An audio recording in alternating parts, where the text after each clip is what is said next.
இங்கே வந்து ஹலாலை எதிர்க்கிறேன்னு சொல்லிட்டு ஓமனில் போய் உட்கார்ந்துட்டு நாட்டுடைய பிரதமர், வேற யாராச்சும் உட்கார்ந்துருந்தா கூட கேள்வி வேற, நாட்டுடைய பிரதமரே உட்கார்ந்து அந்த நாட்டுடைய அதிபர் ஹலாலான முறையில் தான் இந்தியாவில் இறைச்சியை அறுக்கிறாங்க அப்படின்னு சொல்லி பீஃப் எக்ஸ்போர்ட் பண்ணுங்க அப்படின்னு சொல்லி ஹலால் சர்டிஃபிகேட் கொடுக்குறாரு பிரதமர். அவர் கூட இருக்கக்கூடிய முக்கிய நிர்வாகி 2 பேரும் அந்த ஹலால் சர்டிஃபிகேட்டை வாங்கி இந்தியாவுக்கு வந்திருக்காங்க. அப்போ என்ன பண்றீங்க நீங்க?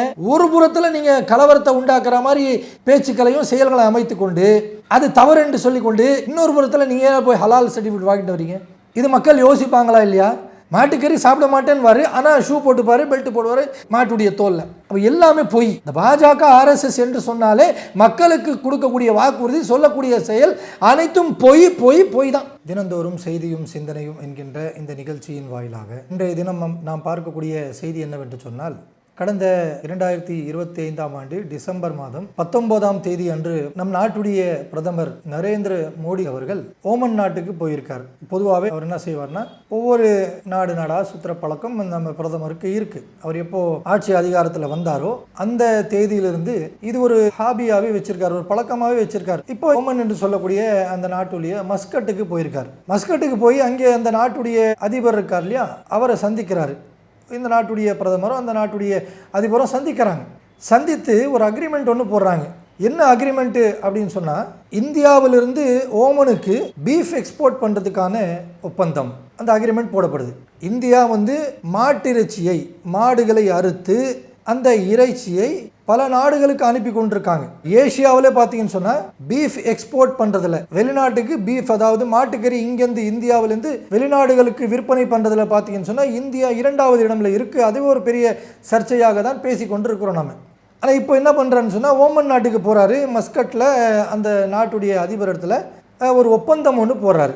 என்ன ஒப்பந்தம் சொன்னால், நம்ம நாட்டு பிரதமர் அவங்க நாட்டுக்கு சொல்கிறாரு, உங்கள் நாட்டுக்கு பீஃப் எக்ஸ்போர்ட் பண்ணுறோம், வியாபாரம் பண்ணுறோம், நீங்கள் நம்மகிட்ட வாங்குங்க அப்படின்னு சொல்லி இந்த ஒப்பந்தம். அவங்கள இந்தியாவில் பீஃப் மாடுகள் எப்படியெல்லாம் அறுக்கப்படுகிறது, எப்படியெல்லாம் இவங்க அறுக்கிறாங்க அப்படியெல்லாம் பார்த்துட்டு ஓமன் நாட்டுடைய அதிபர் இந்த ஒப்பந்தத்துக்கு ஒத்து வரார். 2 தரப்பு என்ன ஆகுதுன்னு சொன்னால், வியாபார ரீதியாக ஒரு ஒப்பந்தம் போடப்படுகின்றது. இந்தியாவிலிருந்து பீஃப் நீங்கள் அனுப்புங்க, நாங்கள் நீங்கள் அனுப்புகிற கறியை நாம் வாங்கிக்கிறோம் அப்படின்னு சொல்லி ஒரு ஒப்பந்தம் போடப்படுகின்றது. கடந்த 2025ஆம் ஆண்டு டிசம்பர் மாதம், அதாவது போன மாதம் டிசம்பர் மாதம் 19ஆம் தேதி இந்த ஒப்பந்தம் போடப்படுகின்றது.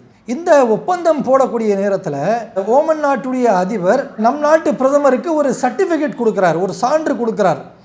என்ன சான்று என்று சொன்னால், அந்த சான்று இந்தியாவிலே அறுக்கக்கூடிய இந்த மாடுகள் ஹலாலான முறையில் தான் அறுக்கப்படுகின்றது. ஹலாலான முறையில் அறுக்கப்படக்கூடிய இந்த இறைச்சியை நாம் இவங்ககிட்ட வாங்குகிறோம், இவங்களுக்கு அந்த வியாபாரத்தை தரோம், நாம் அந்த இறைச்சியை வாங்குகிறோம் அப்படின்னு சொல்லி இங்கே அறுக்கக்கூடிய அந்த முறைகளை எல்லாம் பார்த்து ஓமன் நாட்டுடைய அதிபர் இந்தியாவுக்கு நம் நாட்டுடைய பிரதமர் இடத்துல ஹலாலுடைய சான்று சர்டிஃபிகேட்டை கொடுக்குறாரு. அந்த சபையில் பாஜகவுடைய முக்கிய நிர்வாகி ஒருத்தரும் உட்கார்ந்துட்டு இருக்காரு. அவர் மட்டும் போகலை, இன்னொரு முக்கிய நிர்வாகியும் உட்கார்ந்துட்டு இருக்காரு. இவங்க மத்தியில் தான் இந்த ஒப்பந்தம் போடப்படுகின்றது, ஹலால் சர்டிஃபிகேட் கொடுக்கப்படுகிறது. என்னப்பா இது ஆச்சரியமாக இருக்கு. நம்முடைய பிரதமர் வந்து ரெட்டை வேஷம் போடுறாரு, இதுலேயும் ரெட்டை வேஷமா, யாரை ஏமாத்துறாரு, யாரை வந்து இவர் ஏமாற்றி திருப்திப்படுத்துகிறாரு அப்படின்னு பார்க்கும் பொழுது பட்டவர்த்தமாக தெரியுது, நல்லா வெளிச்சமாக நம்ம கண்டுபிடிச்சிடலாம். இவர் யாரை ஏமாத்துறான்னு சொன்னால், இந்திய நாட்டில் இருக்கக்கூடிய மக்களை தான் ஏமாற்றுகிறார். அதிலும் குறிப்பாக இந்து மக்கள் என்று சொல்லக்கூடிய மக்களை தான் ஏமாற்றி கொண்டு இருக்கிறார். ஏன் அப்படி சொல்கிறோம்? இவர்கள் பாஜக ஆளக்கூடிய அரசாங்கம், யூபி என்று சொல்லக்கூடிய உத்தரப்பிரதேசம், அந்த மாநிலத்தில் யோகி ஆதித்யநாத் அவர் தான் முதலமைச்சராக இருக்கார். அந்த மாநிலத்தில் பாருங்களேன், அதாவது இறைச்சியை விற்கக்கூடாது, இறைச்சியை சாப்பிடக்கூடாதுன்னு சொல்லி ஒரு சர்ச்சை அந்த மாநிலத்தில் இருக்குது. அதே நேரத்தில் மாட்டு இறைச்சி இருக்கவே இருக்கக்கூடாது, அது பசுவாக இருந்தாலும் சரி, காளையாக இருந்தாலும் சரி, எதுவாக இருந்தாலும் சரி, மாட்டு இறைச்சி இருக்கவே கூடாது அப்படின்ற ஒரு சர்ச்சை பாஜக ஆளக்கூடிய உத்தரப்பிரதேசத்தில் யோகி ஆதித்யநாத்துடைய தலைமையில் இந்த சர்ச்சை போயிட்டு இருக்கு. அப்படி போகக்கூடிய அந்த நேரத்தில் அந்த மாநிலத்தில் ஒரு சட்டத்தை கொண்டு வந்திருக்காங்க. என்ன சட்டம்னா, உத்தரப்பிரதேசம் முழுவதும் ஹலால் என்று சொல்லக்கூடிய எந்த ஒரு பொருளும் இருக்கக்கூடாது, ஹலாலுடைய முத்திரை இருக்கக்கூடாது, இறைச்சியே இருக்கக்கூடாது, அப்படியே இருந்தாலும் ஹலால் என்ற முத்திரை இருக்கக்கூடாதான். என்ன சொல்ல வர்றாருன்னா, ஹலால் என்றது ஏதோ முஸ்லீம்களுக்கு தான் மட்டும்தான் நினச்சிக்கிட்டு ஹலால் என்ற முத்திரை எதில் இருக்கக்கூடாது. இறைச்சி மட்டுமல்ல, மற்ற எந்த ஒரு பொருளையும் ஹலால் என்று ஒரு முத்திரை இருந்தால் அந்த மாநிலத்துடைய சட்டத்தில் எப்படி கொண்டு வந்திருக்காங்கன்னு சொன்னால், யோகி ஆதித்யநாத் அவர்கள் ஹலாலுடைய அந்த முத்திரை இருந்தால் அதுக்கு ஒரு டோல் ஃப்ரீ நம்பர்லாம் கொடுத்துருக்காங்க. உடனே என்ன பண்ணணுமா, பப்ளிக்கு முத்திரையுடைய அந்த பொருளை கையில் எடுத்து உடனே இந்த நம்பருக்கு ஃபோனை போடணும். ஃபோனை போட்டு இந்த மாதிரி இந்த கடையில் நான் நிற்கிறேன், இந்த பொருளை எடுத்தேன், அதில் ஹலாலுடைய முத்திரை இருக்குது, சிம்பிள் இருக்குது அப்படின்னு சொன்னால் உடனே அந்த பொருளை ரிஜெக்ட் பண்ணிவிடுவாங்க. உடனே அந்த கடையை சீல் வச்சுருவாங்க. ஹலால் என்ற ஒரு முத்திரை இருந்தாலே இவ்வளவு ஒரு கொடூரமான ஒரு சட்டம் யார் கொண்டு வந்திருக்கா? உத்தரப்பிரதேசத்தில் உள்ள பாஜக ஆளக்கூடிய முக்கியமான நபராக இருக்கக்கூடிய யோகி ஆதித்யநாத் அவர்கள் முதலமைச்சராக இருந்து அந்த சட்டத்தை கொண்டு வந்திருக்காங்க.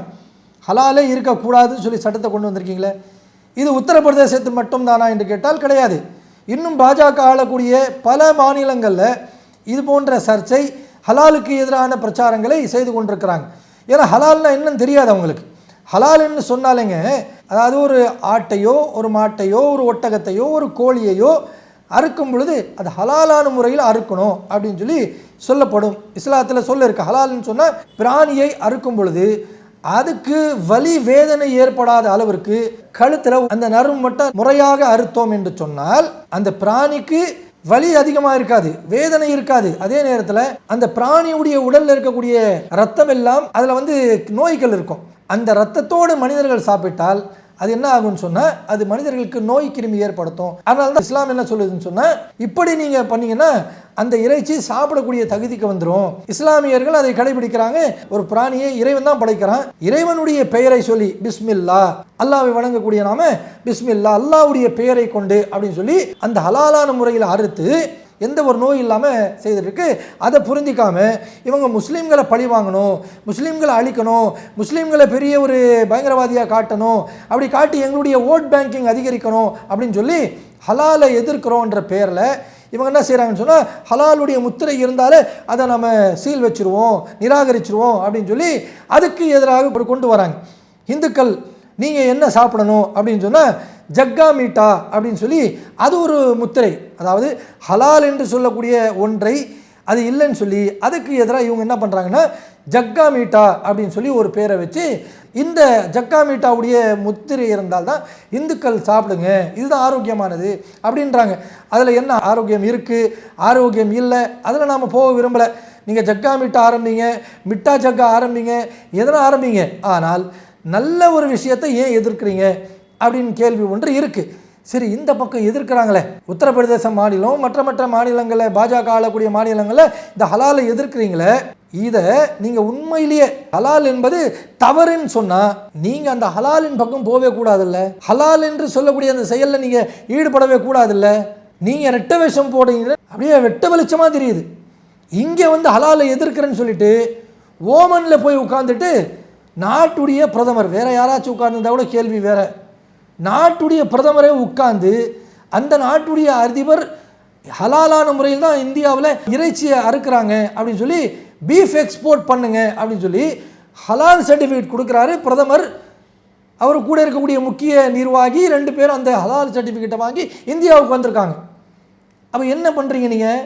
ஒரு புறத்தில் நீங்கள் கலவரத்தை உண்டாக்குற மாதிரி பேச்சுக்களையும் செயல்களை அமைத்து கொண்டு அது தவறு என்று சொல்லிக்கொண்டு இன்னொரு புறத்தில் நீங்கள் போய் ஹலால் சர்டிஃபிகேட் வாங்கிட்டு வரீங்க. இது மக்கள் யோசிப்பாங்களா இல்லையா? மக்கள் புரிந்து கொள்ளணும். இவர்கள் பாஜக RSS என்று சொல்லக்கூடிய இந்த சங் பரிவார் கும்பல் எல்லாம் எந்த ஒரு இந்துக்களுக்கு பாதுகாவலர்கள் கிடையாது. எந்த ஒரு கிறிஸ்தவர்கள், முஸ்லிம்கள், தலித் மக்கள் யாருக்கும் இவங்க பாதுகாப்பல் கிடையாது. இவங்க தன்னை வளர்த்து கொள்ள வேண்டும், தன்னுடைய பை ரொப்பணும், இவங்களுடைய பாக்கெட்டை ஃபுல்லாகணும், இவங்களுடைய ஓட் பேங்கிங் அதிகரிக்கணும்னு சொல்லி ஒரு விஷயத்தை தவறாக சித்தரித்து இதுதான் நாம் எதிர்க்கிறோம், இது தவறு, அப்படி இல்லாத தவறு இருக்கிற மாதிரி சித்தரித்து இங்கே இருக்கக்கூடிய மக்களை முட்டாளாக்கி அவங்கள நசுக்கக்கூடிய காரியத்தை பார்க்குறோம். அப்போது ஹலாலை எதிர்க்கக்கூடிய நீங்கள் வெளிநாட்டில் போய் நீங்கள் எப்படி ஹலால் சர்டிஃபிகேட் வாங்கிட்டு வரலாம்? போய் ஓமனுடைய அதிபர் கொடுத்தார சர்டிஃபிகேட்டு, அப்போ இந்த ஹலால்லாம் எங்கிட்ட செல்லாது, ஏன் நாட்டிலேயே நான் ஹலால் தடை பண்ணி வச்சிருக்கிறேன் பல மாநிலங்கள்ல, இதெல்லாம் என்கிட்ட வேலை வச்சுக்காதீங்க சொல்லலாம்ல. அங்கே போய் சிரிச்சுக்கிட்டே வாங்குறாங்க. இதான ரெட்ட விஷம். மாட்டை ஒரு விவசாயி வியாபாரத்திற்கு அது வயதாகிவிட்டது அல்லது அது இனி நமக்கு பயன் தராது, வித்து கறி இறைச்சியா நாங்க அதுல இருந்து ஒரு பொருளாதாரத்தை சம்பாதிக்கலாம் அப்படின்னு சொல்லி ஒரு விவசாயி ஒரு வண்டியில் ஏற்றிக்கிட்ட மாட்டை அழைச்சிட்டு போனான்னு சொன்னால் அது பசுவா காளையா எதையும் பார்க்கறது கிடையாது. நடு ரோட்டில் நிறுத்தி அந்த வண்டியை மடக்கி அந்த மாடுகள்லாம் என்ன பண்ணுறீங்க? இந்தியா முழுவதும் இப்படி நீங்கள் மாடுகள்லாம் நீங்கள் கடத்துறீங்களே, விவசாயிகள் மத்தியில் கொண்டு வரக்கூடிய அந்த மாடுகள்லாம் நீங்கள் கொண்டு போகிறீங்களே, என்ன பண்ணுறீங்க? அந்த மாடுகளில் ஏதாச்சும் ஒரு டேட்டா வெளியே வருதா? வராது. ஏன் வராதுன்னு சொன்னால் இவங்கள் ஆட்சி அதிகாரத்தில் இருக்கிறதுனால எல்லாமே தப்பு தப்பாக தான் பண்ணுறாங்க, தவறுகள் தான் செய்கிறாங்க. ஆனால் அந்த தவறுகளை வெளியே வராத அளவுக்கு அனைத்தையும் மறைத்து விடக்கூடியதை பார்க்குறோம். அனைத்தையும் மறைச்சிடுறாங்க. மாடுகள் எப்போலேருந்து இவங்க குறுக்கு வழியில் திருட்டுத்தனமாக பிடிக்க ஆரம்பித்தாங்களோ அன்னையிலேருந்து பார்த்தோம் சொன்னால் இந்த கோமியத்தை விளம்பரப்படுத்த ஆரம்பிச்சிட்டாங்க. நாட்டு மருந்து கடைகள் எல்லாமே கோமியத்தை விலைக்கு விற்க ஆரம்பிச்சிட்டாங்க. எவனோ காசு கொடுத்து வாங்கி வளர்த்துருப்பான், அந்த மாட்டை பிடிக்கிட்டு வந்து ஓசியில் நிற்க வச்சு அந்த கோமியத்தை பாட்டிலில் பிடிச்சி விற்கிறது. அந்த மாட்டை அறுத்து இந்த மாதிரி ஓமன் கண்ட்ரி மற்ற இந்தியா தாண்டி இருக்கக்கூடிய வெளிநாட்டுக்கெல்லாம் அது எக்ஸ்போர்ட் பண்ணுறோம் அப்படின்னு சொல்லி கறியை வித்துறது. தோல் எல்லாமே பார்த்தீங்கன்னா ஷூ தைச்சிக்க, பெல்ட் தைச்சிக்க, லெதர் ஜாக்கெட்டை தைச்சிக்கன்னு சொல்லி அதுக்கு வித்துறது. மாட்டுக்கறி சாப்பிட மாட்டேன்னு வாரு, ஆனால் ஷூ போட்டுப்பாரு, பெல்ட் போடுவார் மாட்டுடைய தோல்ல. அப்போ எல்லாமே பொய். இந்த பாஜக RSS என்று சொன்னாலே மக்களுக்கு கொடுக்கக்கூடிய வாக்குறுதி, சொல்லக்கூடிய செயல் அனைத்தும் பொய் பொய் பொய் தான். அந்த பொய் இன்றைக்கு வெளியே வந்துட்டு இருக்கு. இங்கே ஹலால தடைன்னு சொல்லிவிட்டு ஓமனில் போய் சிரிச்சுக்கிட்டே வாங்குறாரு. அப்போ நாட்டு மக்கள் இதை கவனிக்கணும். நாட்டு மக்கள் இதை கவனித்து தான் இவர்களை அடுத்த வரக்கூடிய தேர்தலில் இவர்களை இந்த நாட்டை விட்டு விரட்டக்கூடிய அளவிற்கு இவர்களுக்கு எதிராக நம்முடைய ஓட்டு வங்கியை நாம் பயன்படுத்தி கொள்ள வேண்டும். இந்த இரட்டை வேஷம் போடக்கூடியவர்கள் நம் நாட்டுக்கு ஒருபோதும் தேவையில்லை என்கின்ற ஒரு முடிவுக்கு நம்முடைய மக்கள் வர வேண்டும் என்று சொல்லிக்கொண்டு இந்த செய்தியும் சிந்தனையும் நாம் நிறைவு செய்கிறேன். அஸ்ஸலாமு அலைக்கும் வரஹ்மத்துல்லாஹி வபரகாத்துஹு. அல்லாஹு அக்பர், அல்லாஹு அக்பர்.